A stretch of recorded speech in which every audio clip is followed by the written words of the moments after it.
మన జనరేషన్లో, మన ముందు జనరేషన్లో పెరిగి పెద్దయ్యేటప్పుడు మిల్క్ అనేది చాలా ఎసెన్షియల్. మిల్క్ తాగితే బోన్స్ బలంగా ఉంటాయి, బాగా టాల్ అవుతాము, ఆర్ ఈవెన్ బ్రెయిన్స్ షార్ప్గా ఉంటాయి అని యాడ్స్ చూసాం. మనం అలాగే పెరిగి పెద్దయ్యాం. అలాంటిది ఇవాళ రోజుల్లో సోషల్ మీడియా ఓపెన్ చేస్తే ఎంతమంది ఇన్ఫ్లుయెన్సర్స్ కానీ సెలబ్రిటీస్ కానీ మిల్క్ ఆపేగానే ఎనర్జీ పెరిగిందని, బ్లోటింగ్ తగ్గిందని, ఇలాగ చాలా కన్ఫ్యూజన్ ఉంది. మన క్లినిక్ వచ్చే పేషెంట్స్ కూడా ఎంతో కన్ఫ్యూజ్డ్గా మిల్క్ తాగాలా, అసలు అది ఎసెన్షియలా, కొంతమంది ఏమో మిల్క్ ఆపేస్తేనే హాయిగా ఉందని, కొంతమంది ఏమో అది వాళ్ళకి చాలా ఎసెన్షియల్, ఆ మిల్క్ లేని టీ కాఫీ తాగలేని లైఫ్ని వాళ్ళు ఇమాజిన్ చేసుకోలేరు అంటారు. చాలా మంది వాళ్ళు నిజంగా కన్ఫ్యూజ్డ్గా ఉన్నారు. తాగాలా ఆపేయాలా, తాగితే పాస్చరైజ్డ్ మిల్కా, A2 మిల్క్, రా మిల్క్, ఇలా ఎన్నో వెరైటీస్ ఉన్నాయి. ఏది తాగాలి? I know milk is very nutritious. It is packed with good protein, calcium, phosphorus అన్నీ ఉన్నాయి. కానీ ఇవన్నీ న్యూట్రిషనల్ ఇంగ్రీడియంట్స్ రావాలి అంటే మిల్కే తాగాలా లేదా? That is another question. Recent data by National Institute of Health చూసుకుంటే 66% ఆఫ్ సౌత్ ఇండియన్స్ ఎస్పెషల్గా మిల్క్ తాగిన నెక్స్ట్ 30 minutes to 2 hours లోపు some kind of symptoms like bloating, పొట్లో నొప్పి, లూజ్ మోషన్స్, ఇలాంటి డిఫరెంట్ సిమ్టమ్స్ ఎక్కువ సౌత్ ఇండియన్స్లోనే గమనించారు. సో ఇలాంటి స్టడీ చూడడము అండ్ ఇలాంటి కన్ఫ్యూజన్ ఉండడంతో టుడే ఐ ఫెల్ట్ ఇవాళ మనం డైరీ గురించి మాట్లాడాలి. So today I'll discuss about ఎందుకు డైరీ వల్ల ఇలాంటి సిమ్టమ్స్ వస్తున్నాయి, అందరికీ వస్తాయా లేదా, అందరూ మిల్క్ అవాయిడ్ చేయాలా, అవాయిడ్ చేస్తే ఎవరు అవాయిడ్ చేయాలి, ఇలాంటి కొన్ని కన్ఫ్యూజన్స్, మిత్స్ అవన్నీ ఇవాళ వీడియోలో డిస్కస్ చేస్తాం.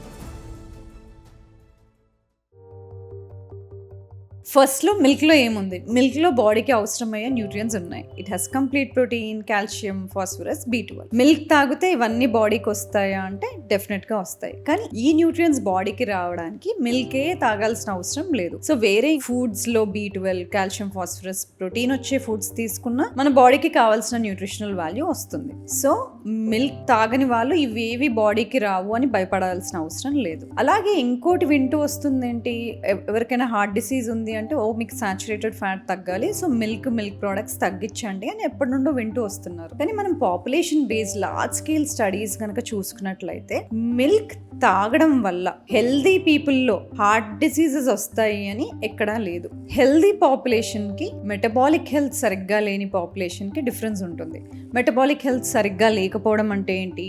డయాబెటీస్ ఉన్నా, ఇన్సులిన్ రెసిస్టెన్స్ ఉన్నా, PMOS ఉన్నా, ఫ్యాటీ లివర్ డిసీజ్ ఉన్నా వీళ్ళందరికీ మెటబాలిజం సరిగ్గా లేనట్టు. సో ఒక మిల్క్ హెల్దీ పర్సన్ తీసుకున్నప్పుడు, మెటబాలిజం సరిగ్గా లేని పర్సన్ తీసుకున్నప్పుడు చాలా డిఫరెన్స్ ఉంటుంది. ఫర్ ఎగ్జాంపుల్, ఒక కప్ ఆఫ్ మిల్క్ టీలో కనీసం 300 kcal ఉంటాయి. సో ఎప్పుడైనా మెటబాలిక్ హెల్త్ ఇంప్రూవ్ చేయాలి అనుకున్నప్పుడు ఒక పర్సన్కి మనం అన్నీ కన్సిడర్ చేయాలి. అంటే వాళ్ళ బేస్ లైన్ సిస్టమ్స్ ఒక హెల్దీ పర్సన్ సిస్టమ్ లాగా ఉండదు కాబట్టి మనం ఇచ్చే న్యూట్రిషియస్ ఫుడ్ కూడా అప్పుడప్పుడు బాడీకి సరిగ్గా యూటిలైజ్ అవ్వదు. ఫర్ ఎగ్జాంపుల్, మిల్క్ ఆపేసినప్పుడు చాలా మంది మెటబాలికల్లీ అన్హెల్దీ ఉన్న పీపుల్లో బ్రెయిన్ ఫాగ్ తగ్గిపోతుంది, ఫెటీగ్ తగ్గిపోతుంది, స్కిన్ క్లియర్ అయిపోతుంది, ఆ బ్లోటింగ్ తగ్గుతుంది. అలాగే ఇన్సులిన్ సెన్సిటివిటీ ఇంప్రూవ్ చేయాలి అనుకుంటున్న క్లయింట్స్లో కూడా మేము కొన్నిసార్లు మిల్క్ తగ్గించేస్తాం. ఎందుకు? మిల్క్ వల్ల ఇన్సులిన్ స్పైక్స్ అవుతాయి కాబట్టి. But it doesn't mean milk is always bad. కొన్నిసార్లు మెటబాలిక్ రీసెట్ చేయాలనుకున్నప్పుడు స్పెసిఫిక్గా కొన్ని ఫుడ్స్ టెంపరీగా ఆపేస్తాం. But that doesn't mean life లాంగ్గా ఎలిమినేట్ చేసిన ఫుడ్స్ ఆపేయాలి అని కాదు. మిల్క్ అంటే చాలా మంది రిలేట్ చేసుకునేది లాక్టోజ్ ఇంటాలరెన్స్ ఉండడం వల్ల మిల్క్ ఆపేసామో అని చాలా మంది అనుకుంటారు. But they could be multiple reasons. మిల్క్లో మెయిన్లీ 2 ingredients చూస్తాం. లాక్టోజ్, ఓజ్ అంటే sugar, it's a sugar in the milk. మనందరికీ కూడా పుట్టినప్పుడు ఆ లాక్టోజ్ అనే షుగర్ని డైజెస్ట్ చేసుకోవడానికి మనకి లాక్టేజ్ అనే ఎంజైమ్ ఉంటుంది. మనం అది బ్రేక్ డౌన్ చేస్తాము, అబ్జార్బ్ చేసుకుంటాం. But as we grow up, small ఇంటెస్టైన్లో ఈ లాక్టేజ్ ప్రొడక్షన్ అనేది తగ్గిపోతుంది.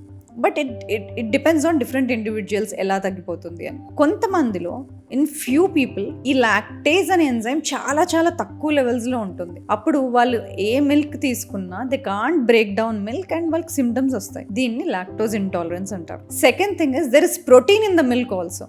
That could be casein or whey protein. దీన్ని ఇంకొంచెం డైజెస్ట్ చేసుకోవడం ఇన్ జనరల్ డిఫికల్ట్. మనకి మిల్క్ పెరుగు అవ్వాలన్నా, చీజ్ అవ్వాలన్నా ఇదే హెల్ప్ చేస్తుంది కెసిన్ ఇన్ ద మిల్క్. కొంతమందికి ఇమ్యూనలాజికలీ అంటే వాళ్ళ ఇమ్యూన్ సిస్టమ్ నిజంగానే ఆ కెసిన్ ని టాలరేట్ చేయదు. దీన్ని కెసిన్ ఇంటాలరెన్స్ అంటాం. So casein intolerance, lactose intolerance are 2 complete different scenarios. ఎందుకు చాలా మందికి లాక్టోజ్ ఇంటాలరెన్స్ వస్తుంది? మనం పుట్టినప్పుడు మనకు పెద్ద అవ్వడానికి, గ్రోత్ కి మిల్క్ ఇస్ వెరీ ఎసెన్షియల్. మనం ఆ మిల్క్ ని డైజెస్ట్ చేసుకునే కెపాసిటీ ఉంటుంది. సో మనం స్మాల్ ఇంటెస్టైన్ లో లాక్టేజ్ అనే ఎంజైమ్ ప్రొడ్యూస్ చేసుకుంటాం బాగా, కాబట్టి ఆ మిల్క్ ని డైజెస్ట్ చేసుకుంటాం. మనం పెరిగి పెద్ద అవుతున్నప్పుడు ఆ లాక్టేజ్ ఎంజైమ్ ప్రొడక్షన్ న్యాచురల్ గానే తగ్గిపోతుంది. దీన్ని అడల్ట్ లాక్టేజ్ నాన్ పర్సిస్టెన్స్ అంటారు. కానీ ఓన్లీ కొన్ని పాపులేషన్స్ లో ఆ లాక్టేజ్ ప్రొడక్షన్ తగ్గకుండా అలాగే ఉండిపోతుంది. కాబట్టి ఆ కొంతమంది పాపులేషన్స్ మిల్క్ ని బాగా డైజెస్ట్ చేసుకుంటారు. That's why most part of the population lactose intolerant అవుతారు. ఆ కొంతమంది population are there who have good lactase enzyme production, వాళ్ళు మటుకు ఆ మిల్క్ని బాగా డైజెస్ట్ చేసుకుంటారు. లాక్టోజ్ ఇంటాలరెన్స్ ఉందా లేదా తెలుసుకోవడం ఎలాగా? ఒకవేళ మీకు మిల్క్ ప్రోడక్ట్ ఏది తీసుకున్నా, టీ కానీ, కాఫీ కానీ, లేకపోతే మిల్క్ బేస్డ్ డెజర్ట్ కానీ ఇలాంటివి ఏమైనా తీసుకోగానే మీరు తీసుకున్న 30 minutes to 2 hours లోపు ఇమీడియట్గా పొట్లో నొప్పి రావడం కానీ, గ్యాస్ అనిపించడం కానీ, ఆర్ వెంటనే లూజ్ మోషన్కి వెళ్ళాలనిపించడం కానీ ఇలాంటి సిమ్టమ్స్ ఉంటే అట్లీస్ట్ ఒక 4 weeks milk and milk based products ఆపేసి అబ్జర్వ్ చేయండి ఇంప్రూవ్మెంట్ ఇన్ సిమ్టమ్స్ ఉందా లేదా అని. అండ్ నెక్స్ట్ థింగ్ ఇస్, ఒకవేళ మీకు ఇన్ఫ్లమేషన్ కానీ, చాలా గట్ రిలేటెడ్ ఇష్యూస్ కానీ, లేదంటే multiple symptoms, joint pains, skin breakouts ఎక్కువ ఉన్నాయి, ఆర్ ఇన్ఫ్లమేషన్ ఏం చేసినా తగ్గట్లేదు, ఇలాంటి ఇష్యూస్ ఉండే వాళ్ళకి లాక్టోజ్ ఇంటాలరెన్స్ కాకుండా కొంతమందిలో కెసిన్ ఇంటాలరెన్స్ కూడా ఉండొచ్చు. కానీ ఇది మీరు సొంతంగా డయాగ్నోస్ చేసుకోలేరు కాబట్టి you should take help of a doctor or nutritionist. Correct test చేసుకొని డయాగ్నోస్ చేసుకోవాల్సి వస్తుంది. ఎందుకంటే lactose intolerance and casein intolerance 2 different things. Lactose intolerance is way more common. Most of the adults లో లాక్టేజ్ లెవెల్స్ తగ్గిపోతాయి కాబట్టి lactose intolerance is way common. కానీ what is not very common is casein intolerance. అది not common. అది mostly మీ immune system దాన్ని tolerate చేయకపోవడం వల్ల వచ్చే సిమ్టమ్స్. కానీ ఆ సిమ్టమ్స్ మైల్డ్గా కాకుండా ఇంకొంచెం సివియర్గా ఉండొచ్చు. ఏ ఎక్స్ప్లెనేషన్ లేకుండా, ఇన్ఫెక్షన్ లేకుండా లాంగ్ టర్మ్ ఇన్ఫ్లమేషన్ ఉండడము, వెరీ సివియర్ స్కిన్ బ్రేక్అవుట్స్ ఉండడము, గట్ చాలా ఇరిటేటెడ్గా ఉండడం, పొట్లో నొప్పితో పాటుగా కొన్నిసార్లు కాన్స్టిపేషన్ ఉండడం కానీ, కొన్నిసార్లు లూజ్ స్టూల్స్ ఉండడం కానీ, ఇన్కన్సిస్టెన్సీ ఆఫ్ ద స్టూల్స్ ఉండడం కానీ, ఇలా ఇంకొంచెం కెసిన్ ఇంటాలరెన్స్ ఉన్నప్పుడు ఇమ్యూన్ సిస్టమ్ ఇన్వాల్వ్ ఉంటుంది కాబట్టి సిమ్టమ్స్ ఉట్టి గట్ రిలేటెడ్ ఇష్యూసే కాకుండా స్కిన్లో కానీ, బోన్స్లో కానీ, జాయింట్స్లో కానీ అలా కూడా రిప్రజెంట్ అవ్వచ్చు. ఈ సిమ్టమ్స్ అన్నీ ఉన్నప్పుడు మరి 4 weeks మిల్క్ ఎలిమినేట్ చేస్తారు. 4 weeks అయిన తర్వాత మీకు మళ్ళీ అది మిల్క్తోనే వచ్చాయా సిమ్టమ్స్ అని తెలియాలి అంటే అది మళ్ళీ రీఇంట్రడ్యూస్ చేయాలి. వెన్ యూర్ రీఇంట్రడ్యూసింగ్ మీరు చాలా లార్జ్ క్వాంటిటీస్ ఏం అవసరం లేదు. 1 small cup of milk like 200 ml of మిల్క్ని కన్సిక్యూటివ్ డేస్ అట్లీస్ట్ 3 days తీసుకొని మళ్ళీ జర్నలింగ్ చేసుకోవాలి. అంటే నోట్ డౌన్ చేసుకోవాలి. ఆ మిల్క్ తీసుకోగానే పొట్లో నొప్పి కానీ, గ్యాస్ కానీ, వెంటనే లూజ్ స్టూల్స్ కానీ, లేకపోతే కొత్తగా స్కిన్లో ఇరిటేషన్ కానీ, బ్రేక్అవుట్స్ కానీ, యాక్నే కానీ, ఆర్ జాయింట్స్లో నొప్పి కానీ ఇలాంటివి ఏమన్నా తగ్గిపోయిన సిమ్టమ్స్ మళ్ళీ రీఅపియర్ అవుతున్నాయా లేదా నోట్ చేసుకోవాలి. ఒకవేళ రీఅపియర్ అయ్యాయి అంటే ఓకే, మిల్క్లో ఉండే లాక్టోజ్ కానీ, మిల్క్లో ఉండే ప్రోటీన్ కానీ either of the things could be the problem. So ఇలాంటి వాళ్ళు they need not eliminate all dairy products. Okay, now we have yogurt, paneer, ghee ఇలాంటివి డిఫరెంట్ ప్రోడక్ట్స్ ఉన్నాయి.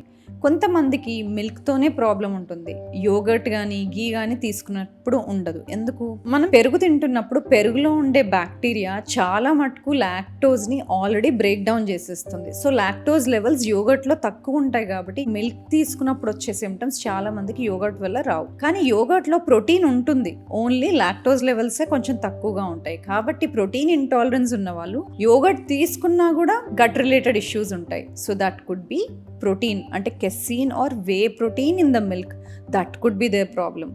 సో ఇలాంటప్పుడు ఏం చేయొచ్చు? పెరుగుని అవాయిడ్ చేసి గీని రీఇంట్రడ్యూస్ చేసి చూడొచ్చు. గీ చేస్తున్నప్పుడు చాలా వరకు ప్రాసెస్లో గీలో ఉండే ప్రోటీన్ ఎలిమినేట్ అయిపోతుంది, గీలో ఉండే లాక్టోజ్ ఎలిమినేట్ అయిపోతుంది, ఆ మిల్క్ సాలిడ్స్ అన్నీ ఎలిమినేట్ అయిపోతాయి కాబట్టి గీలో మిగిలేది ఓన్లీ ఫ్యాట్. సో ఒకవేళ మీకు లాక్టోజ్ ఇంటాలరెన్స్ ఆర్ మిల్క్లో ఉండే ప్రోటీన్ ఇంటాలరెన్స్ అయితే చాలా మటుకు సిమ్టమ్స్ గీ వల్ల రావు. బట్ వెరీ ఫ్యూ పీపుల్, చాలా సివియర్ మిల్క్ ప్రోటీన్ అలర్జీ ఉండే వాళ్ళకి మటుకు గీ తీసుకున్నా కూడా there is some chance that gut symptoms ఉండొచ్చు. కానీ most of the time ghee is usually well tolerated by most people because దానిలో లాక్టోజ్ లెవెల్స్ చాలా చాలా చాలా తక్కువ ఉంటాయి. అండ్ అలాగే దానిలో మేకింగ్ ప్రాసెస్లో చాలా మటుకు protein, casein and whey is removed while making ghee. హెల్తీగా ఉండేవాళ్ళు, అలాగే స్పోర్ట్స్ ఆడేవాళ్ళు, అథ్లీట్స్ కానీ వీళ్ళకి గట్ బాగుంది, మిల్క్ని టాలరేట్ చేస్తున్నారు అంటే వాళ్ళు మిల్క్ తీసుకోవచ్చు. కానీ not all types of dairy is same. Milk glycemic index తక్కువ, కానీ ఎప్పుడైతే మిల్క్ తీసుకుంటామో దానికి రెస్పాన్స్గా బాడీ ఎక్కువ డోస్ ఆఫ్ ఇన్సులిన్ని రిలీజ్ చేస్తుంది. కాబట్టి మెటబాలికల్లీ హెల్దీ లేని వాళ్ళకి, అంటే pre diabetes, insulin resistance, diabetes, PCOS ఇలాంటి వాళ్ళందరూ కూడా మిల్క్ తీసుకున్నప్పుడు ఇన్సులిన్ స్పైక్ ఎక్కువ ఉంటుంది కాబట్టి వాళ్ళు మిల్క్ అవాయిడ్ చేయడం బెటర్. అదే మిల్క్ కాకుండా యోగర్ట్ తీసుకున్నప్పుడు దానిలో బెనిఫిషియల్ బ్యాక్టీరియా ఉంటాయి కాబట్టి ఇన్సులిన్ స్పైక్ ని కొంచెం వరకు తగ్గిస్తుంది. అలాగే లాక్టోజ్ ఇంటాలరెంట్ ఉంటే మిల్క్ కాకుండా యోగర్ట్ తీసుకున్నప్పుడు they will feel little better because lactose levels are low. Next thing, when it comes to maintaining health, weight loss అవ్వాలనుకుంటున్నప్పుడు ఇలాంటి అన్ని ఇష్యూస్ లో లాక్టోజ్ ఇంటాలరెన్స్ ఉన్నప్పుడు మిల్క్ ని పక్కన పెడితే yogurt can offer good beneficial bacteria. అలాగే ఇన్సులిన్ స్పైక్ ఎక్కువ ఉండదు, స్లోగా డైజెస్ట్ అవుతుంది. So it's a green mark. అలాగే ghee is a clarified butter, అంటే దానిలో ఉండే మిల్క్ సాలిడ్స్ అన్నీ పోతాయి కాబట్టి what is left is mostly fat. So అందులో లాక్టోజ్ లెవెల్స్ తక్కువగా ఉంటాయి, హెల్దీ ఫ్యాట్స్ ఉంటాయి కాబట్టి easier for digestion, gentle on the gut and also energy levels sustained గా ఉంటాయి. చాలా వరకు స్కిన్ ఇష్యూస్ కూడా ఉండవు. When it comes to aged cheeses, A aged cheeses చూసుకున్నా వాటిలో లాక్టోజ్ లెవెల్స్ మిల్క్ తో కంపేర్ చేసుకుంటే కొంచెం తక్కువ ఉంటాయి, కానీ కొంచెం ఉంటాయి. But it is rich in protein and fat, కానీ దానికి మోడరేషన్ ఉండాలి. చీజ్ అనగానే అన్ని చీజెస్ సేమ్ న్యూట్రిటివ్ వాల్యూతో ఉండవు. Aged cheeses behave differently. దాంట్లో ప్రోటీన్ అండ్ ఫ్యాట్ లెవెల్స్ హెల్దీగా ఉంటాయి, అలాగే లాక్టోజ్ లెవెల్స్ కొంచెం తక్కువగా ఉంటాయి. అదే మీరు వెరీ కమర్షియల్ ప్రాసెస్డ్ చీజెస్ చూసుకుంటే ఏవైతే పిజ్జాస్ పైన ఉంటాయో they are not very healthy kind. Aged cheeses relatively మోడరేషన్గా తీసుకుంటే హెల్దీ, అంటే ఒక 30 grams 40 grams అలా అంతేగాని పిజ్జాలో తిన్నట్టు ఒక 100 grams అలా కాదు.